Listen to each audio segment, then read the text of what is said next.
When was it time to stop being Mr. Nice Guy? It was 2:03 a.m. when the world fell apart. The front door crashed open, and Juna stumbled through it like she had run through fire.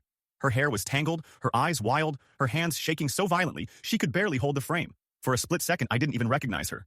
Then I saw the blood on her dress, the torn fabric, the way her knees gave out as she tried to speak, and my body just moved on instinct. She fell into my arms before I could even ask what happened.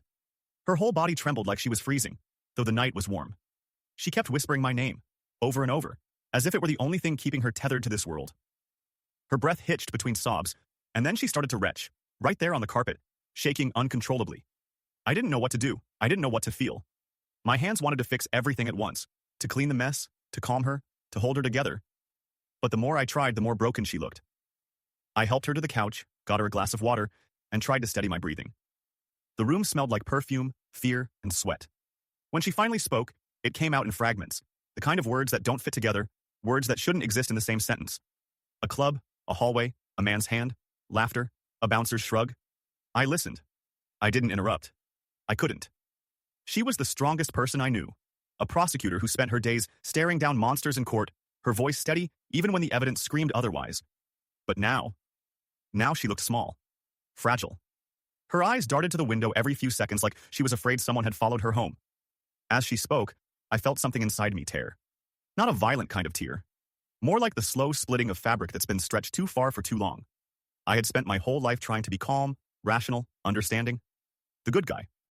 The one who believes the world can be fixed if you just play fair. But that night, the rules collapsed. She told me how she'd been cornered outside the bathroom by someone who thought her body was his property. How the music drowned out her screams. How she had gone to security, pointed straight at the man who had hurt her, and how they told her there was nothing they could do. No witnesses, no cameras, no reason to cause trouble. And then came the part that made my hands shake. He's the owner's nephew. As if that explained everything. She had faced criminals for years, but even she knew this one wouldn't see a courtroom. The system she defended every day, the one she believed in, had turned its back on her. And as I held her, I realized I didn't have a single word that could make any of it better. That night, when she finally fell asleep on the couch, I sat there in the dark, staring at the ceiling. The sound of the clock ticking felt unbearable. Every second was another reminder that I had no power.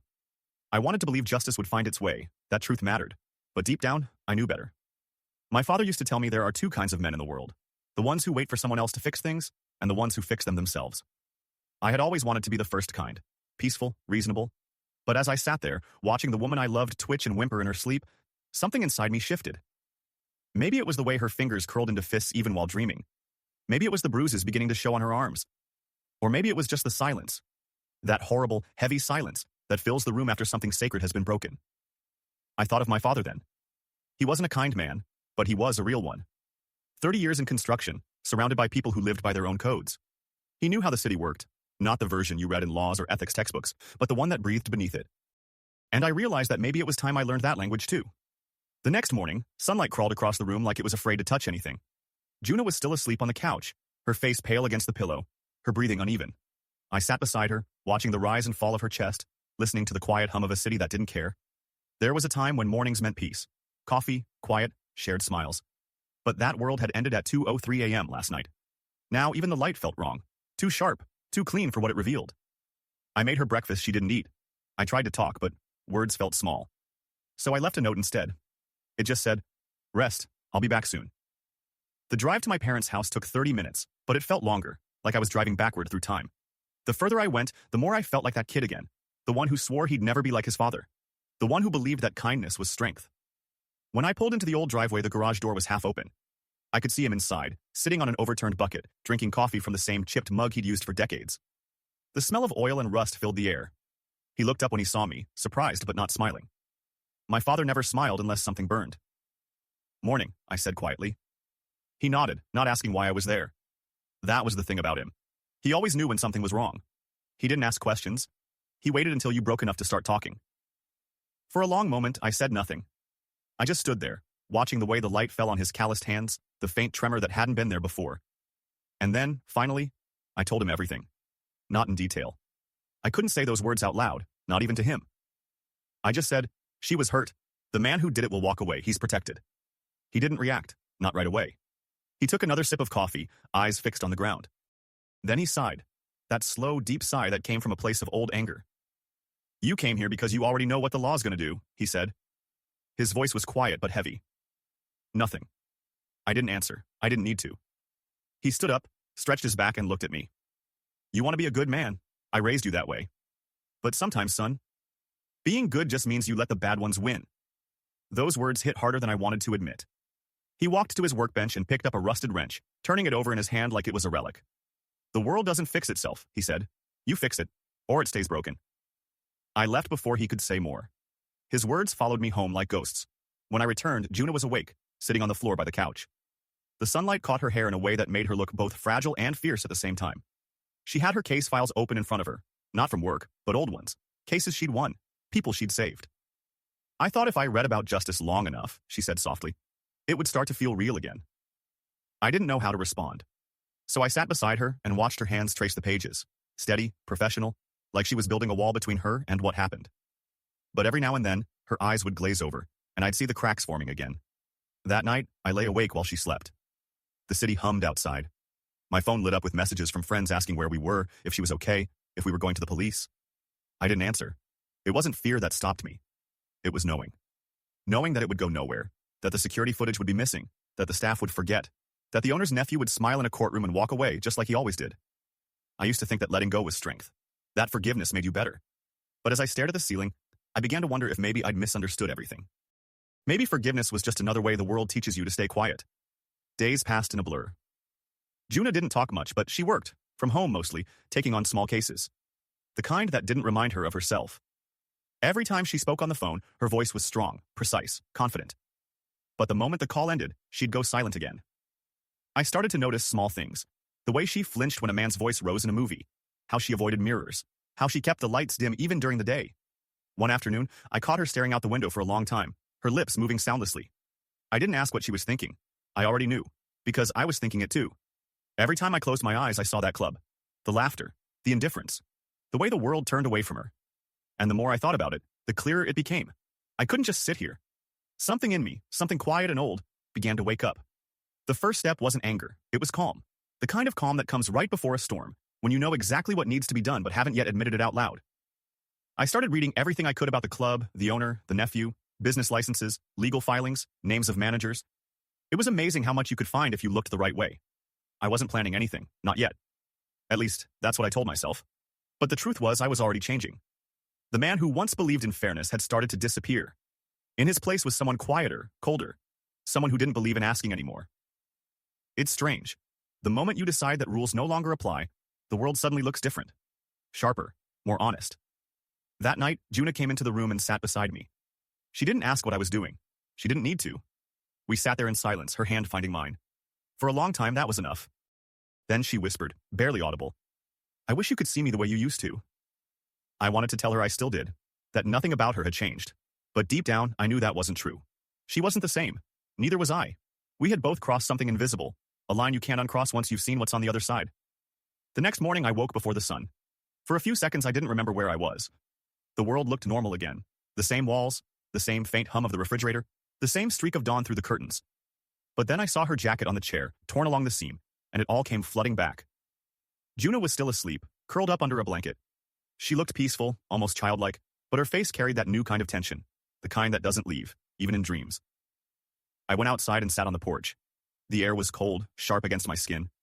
Somewhere down the street, a dog barked, then silence. I stared at the road and thought about the man who had done this. Not his name, not his face, but his laugh. The way she said he'd laughed when she ran past him. That sound lived rent-free in my head now. I used to think hatred was loud, fire and shouting and broken things. But it isn't. Hatred is quiet. It's the stillness that follows after you've run out of tears. It's the silence you start to prefer because you know the truth doesn't change when you speak it. I tried to pray, even though I hadn't in years. The words felt strange in my mouth, empty. Maybe it wasn't prayer I needed. Maybe it was purpose. The following week was made of fragments. Work calls, hospital checkups. Long walks where I pretended to clear my head.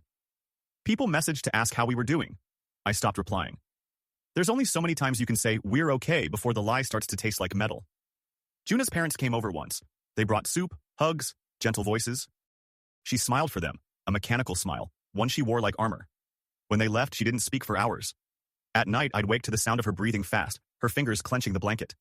Sometimes she whispered things, apologies mostly, for ruining my night, for being weak, for not fighting harder. It broke something inside me every time. There's no right way to comfort someone who's been broken by the world. You can hold them, yes, but your arms can't rebuild trust. You can listen, but words are useless against silence that deep. So I started doing what I could control. I cleaned, fixed the broken door hinge, replaced the bulb in the hallway. Small things, meaningless things. But it gave me rhythm, and rhythm kept me sane. One afternoon, I drove back to the club. Not inside, just parked across the street.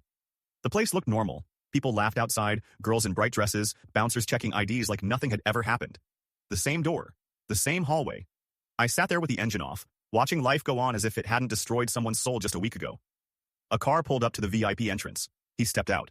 I recognized him immediately, the nephew. He had that posture people get when they've never been told no, surrounded by friends, laughing too loud. I gripped the steering wheel until my knuckles turned white.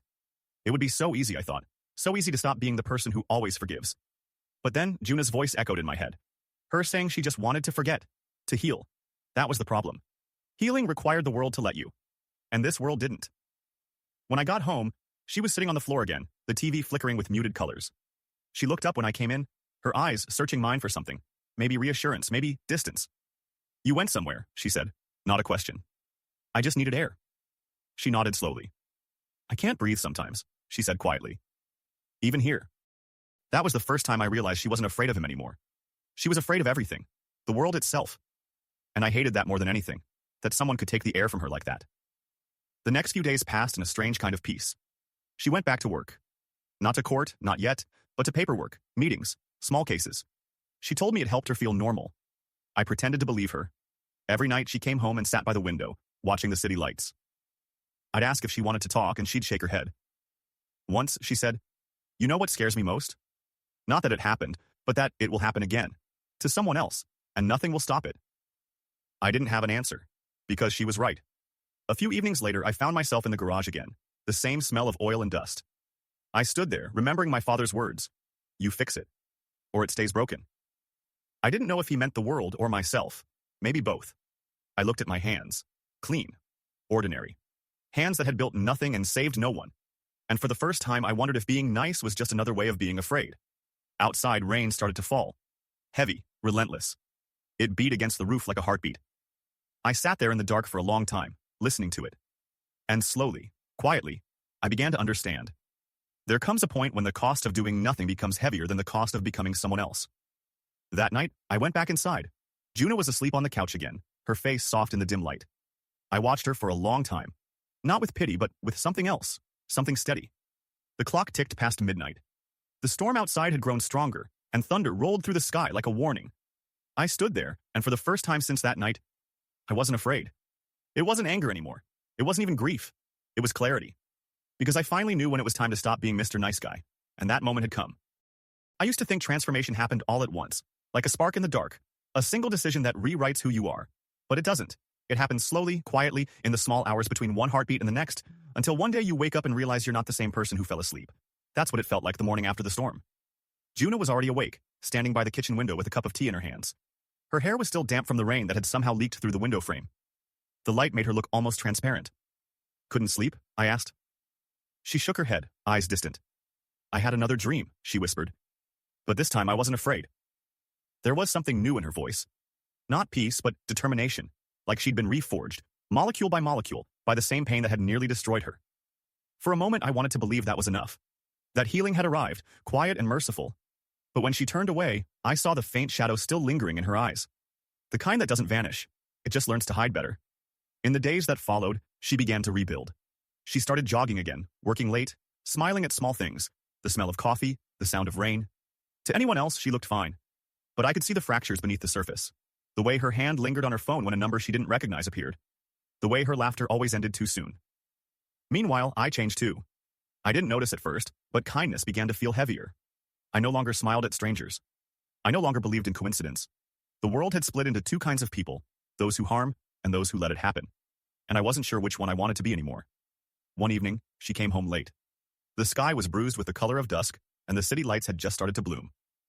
She dropped her bag by the door, sighed, and looked at me. "They're closing the case," she said softly. No emotion, just exhaustion. I waited for anger, for tears, but none came. She had spent them all.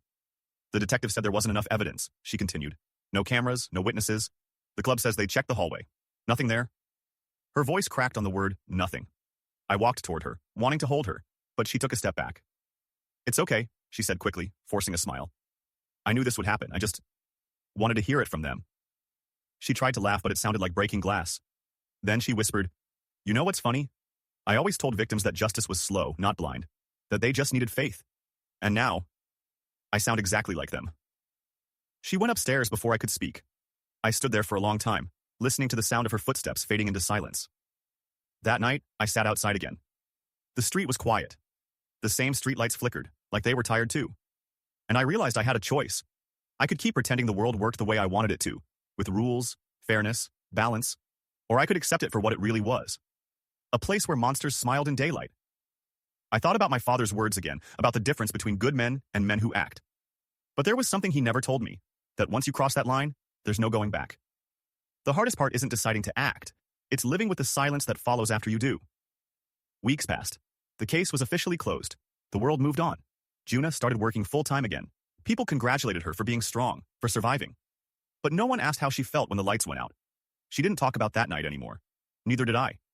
We pretended it was buried, but grief doesn't bury. It grows roots. Sometimes I'd catch her standing by the window long after midnight, her reflection blending with the city. Once, I asked what she was looking at. She said, I'm trying to see what he sees. I want to understand how someone lives after taking something that doesn't belong to them. I didn't have the heart to tell her that I was trying to answer the same question. A month later, I got a call from my father. He didn't say much, just, he's still out there, you know. He didn't have to explain who he was. I told him I knew. Then he said something that stayed with me. The thing about monsters is they don't think they're monsters. Not until someone makes them see what they are. After that, he hung up. That night, I couldn't sleep. I walked through the house, past the photos, the small memories of a life that used to feel simple.